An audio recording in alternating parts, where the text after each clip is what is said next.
Hello you bunch of sex on sticks, and welcome back to the slutty underbelly that is the Halo Foundry. If you've watched any of my previous Jazwares videos, you should know that there's a real love-hate relationship between us. I really love the work that they do. The selection of figures and the detail of said figures is always flipping flawless. But I really hate the quality control of most of their figures, and of course their biggest offence, to me at least, is that their distribution outside of the US sucks huge dick. Like, I've moaned about it enough already, but outside of the US we've only got Series 1, okay? Series 1. Jazwares, it's been over a flipping year since you started this series. Now personally I do own like nearly all of the figures, but you can imagine it cost me nearly my soul and all of my dignity to collect them. However, I have noticed though, on Amazon UK, okay, that is not US, Amazon UK, they are stocking the Deluxe Master Chief helmet and the UNSC Checkpoint set right now. Links in the bio. This is fantastic. So I was seriously blown away when I saw them on Amazon. Like this is progress. So this could mean that the future is looking pretty damn good for us right now. They could be shipping to places outside of the UK, can you believe it? That almost sounds like a crazy dream. I'm not really holding any breath of course, but until then I'm still going to be needing to grab sets from eBay like the knobhead that I am, with inflated prices and long shipping times, because God do I love being screwed, don't I? Which of course brings me to the star of this video, as today we're going to be reviewing the delicious World of Halo Warthog Run set by Jazwares. As part of Halo's 20th anniversary, Jazwares released a few sets outside of Halo Infinite, and that blessed us with this amazing set based on the ending of Halo 3, where Master Chief and Arbiter escaped the shattering Installation 8 on a Warthog, the Madmen. In this really beautiful box we get 13 pieces, 7 of them being used to build a Warthog, 2 figures, 2 weapons and 2 bases. Now, I know it says assembly required, but I still don't understand why Jazwares keep advertising the bloody piece count on the box like it's a flipping play feature. Don't get me wrong, I know exactly what was in this box before I got it, but just imagine being a kid, excited on your way home here for the 13 amazing pieces for your new toy, only to find out that 4 wheels are included in the bloody piece count. Have fun with that, you little dick. But despite that, the box art is very cool. I shall wank over that later. Anyway, let's get on with this review. First up we've got Master Chief coming straight at you from Halo 3 with his Mark 6 Gen 1 Mjolnir. Thirsty stuff right there. Now it's great to see Chief that is not Halo Infinite. As we all know, Jazwares love giving us many versions of the Halo Infinite Chief. I am sort of surprised that one of them wasn't crammed in the back of the packaging of the box here like cocaine in a Bible. I don't have the CE Chief just yet for the World of Halo ones, but I do plan on picking it up real soon. But now I've done my usual thing of looking all over this thing from head to toe like it's a piece of meat, and I honestly think that this might be near perfect. I just pretty much love everything about him. I just love that there is little to no dry brushing applied over every part of him, leaving this figure looking mostly clean. But like I said before, you don't always have to try and like jazz things up and make them look all grubby and dirty. Figures look good clean, okay? And that is shown here. This is a perfect example of no dry brushing equals perfection. It's also nice to see that they've moulded his iconic chest plate damage right here in the plastic, and it's also painted silver which highlights it nicely. But if I were to throw a tiny critique its way, it's that this nappy cock armour piece thingy here does look a little big on him. Now I know that adult diapers are nothing to laugh at, but it seriously looks like Chief still wets the bed. Damn, I never thought I'd have something in common with Chief. I do think that some of the sections on the back and the front of this piece are meant to be his tech suit, so it's a shame that they weren't painted black to help him blend into the noticeable gap in his leg peg into the waist. And saying that, there's also this area on his body just under his arm which looks like it should have been painted black as it would be where the tech suit is. So I guess it does look a bit odd from the sides. You know, this massive green bit here shouldn't exist. But other than those 2 tech suit related issues, I don't think there's any other negative things to say. In fact, there is one great addition here for this figure that I love so much that I hope it's implemented with all Infinite Chiefs going forward. See, when you look at the visor here, you can see that it's completely separate piece to the rest of the helmet. They've basically painted the piece orange and then smashed it into the helmet, where the Infinite Chief's visor is moulded into the helmet and then painted afterwards, which if painted incorrectly, which most of them are, you know, then Chief's visor ends up looking really crap and basically, it's basically just an embarrassment to the UNSC. Now, I'm not going to be going over all the points for articulation here, but rest assured it's exactly the same as the rest of the World of Halo figures. Jazwares have given the World of Halo figures some pretty damn good movement, okay? And it's nice to see that carried over with these figures here. I expected no different, to be honest. From the knees all the way up to the head, you can basically get him into whatever pose your filthy, dirty, sex-driven brain can think of, you pervert.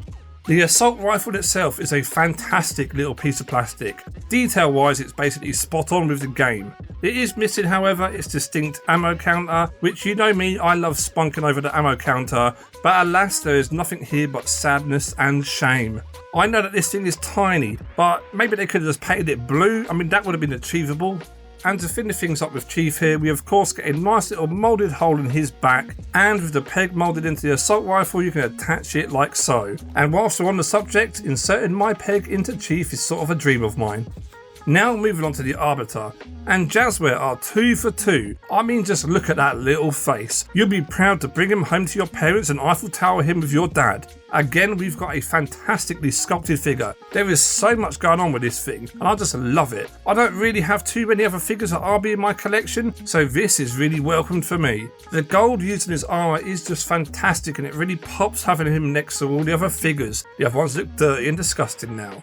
And it's a great contrast between the blue and the purple of his tech suit. His face is another piece that is beautifully sculpted. However, I'm a little torn over the red applied to his sort of inner sections of his mouth mandible things, as it sort of looks like he slapped on some lipstick like a common whore. Maybe if they had just left gold or even painted a light purple to match the rest of his skin. This is just one of those rare occasions where less is more.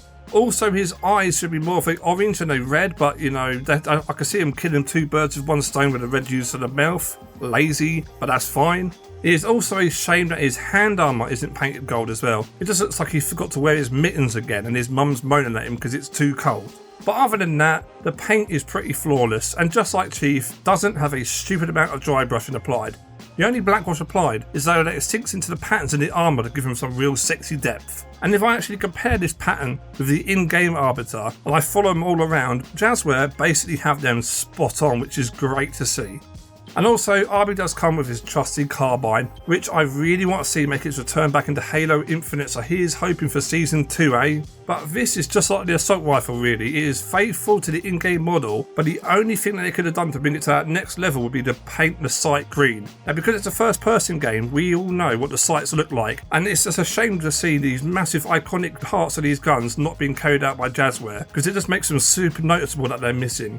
And just like the assault rifle, the Carbine also does have a peg on it as well, like your girlfriend does to you at night, and you can attach it to RB just like...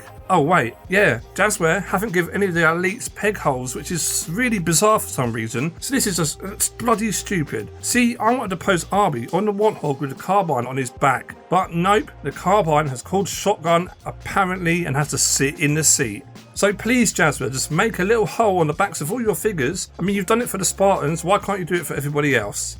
And then, before we get into the mouth-watering Warthog, let's talk about one more thing in this set, possibly one of the best things included, and that are the bases. And I'm not even joking here, I honestly made an audible noise of my mouth when I saw them. When you look at the bases, they're nothing special at all. They're the exact same bases that we've received many times before. But I'm not a fan of displaying figures in the vehicles. I prefer to show them off separately without anything getting in the way. But Jazwares haven't been provided any bases with any of their vehicle sets until now. So luckily we do get more bases in sets like UNSC Checkpoint Armory, so I haven't been balancing these figures without bases like a psycho, but not everyone is going to be getting those sets. So hopefully this means that moving forward we're going to be getting additional bases along with the vehicle sets. Fantastic.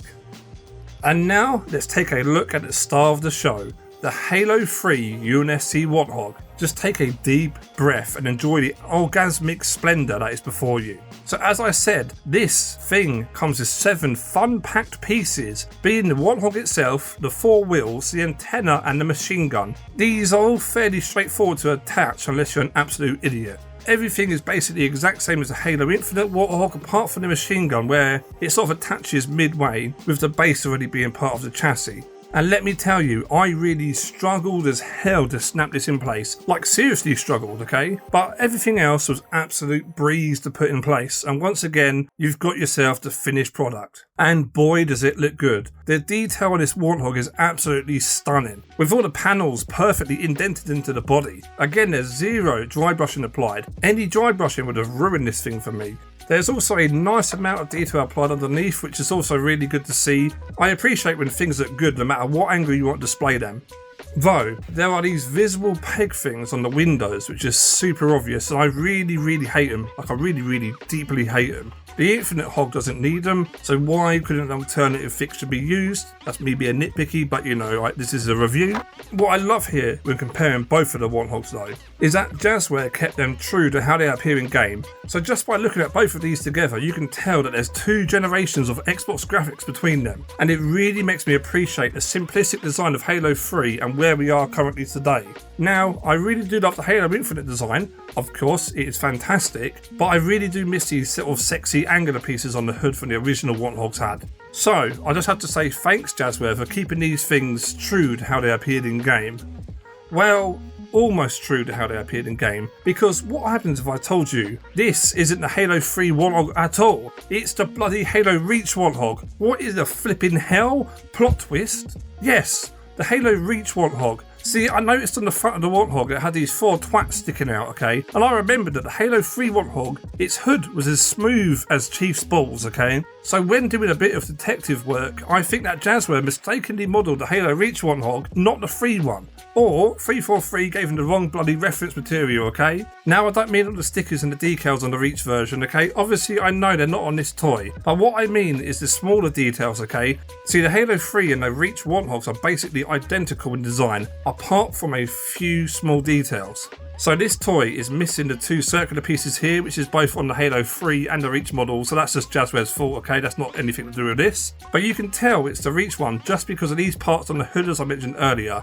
And then we've got the interior of the Hog, okay? This also matches the Reach version, as you can see because of the first aid kits on the back there. So this isn't a massive deal, Jazwares, okay? You've only gone and given us the completely wrong version of the Halo 3 Warthog, so well done, peeps. I know it technically doesn't say on the box that it is the Halo 3 one, but obviously it's meant to be the Halo 3 one because, you know, Halo 3 Chief and Arbiter and Warthog Run, okay? It's obvious. Okay, but in all honesty, there's only a few differences between these 2 ones in game, so I don't really think it's an issue that Jazwares have no idea what they're doing. We're all good, bro. But now looking at the machine gun, this has got such better articulation this time around. It is so easy to turn and it articulates at this lower section where we attached it earlier, and it articulates again at the top here. Double articulation. And sadly, nothing new has been added to the wheels. They still only roll forward and backwards. Okay, so no working suspension or anything cool. And the steering wheel still doesn't turn. You know, that one thing that makes a car work.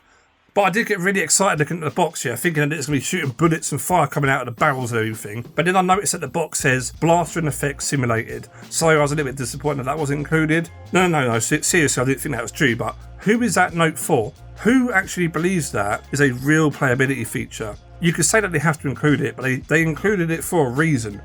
But apart from that, I think that this is a really cool addition to the rest of the vehicles. But like I said before, I don't want too many sets on previous games. I don't really have the space for all of them and all that, but maybe just having 1 or 2 sets a year from previous games would be pretty cool. Out of all the Jazwares sets released to date though, I think that this one has to be up there for being one of my favourites. But just having Chief and Arbiter in a set together with the Warthog is so iconic and represents Halo really well. So massive props to Jazwares for making this set. And then just adding the assault rifle and the carbine for good measure, lovely stuff. I'm not sure if I do want to see any other Halo 3 vehicles just because, you know, it might be too many. Well actually no, saying that, it might be cool to see the Hornet and the Prowler because they're sort of unique to Halo 3 and not in any other games. Or even better, they're going to release every Warthog from the rest of the series, okay? And we'll end up with an army of Warthogs throughout the ages. And that would be pretty fantastic to see. Or maybe we won't get any more and I should just shut the hell up. But anyway, let me know your thoughts down below. Do you have this set or will you be picking it up? Or do you hate the living daylights out of it? Either way, let me know in the comments down below. And don't forget to like and subscribe for more weekly Halo Gear videos. Peace out.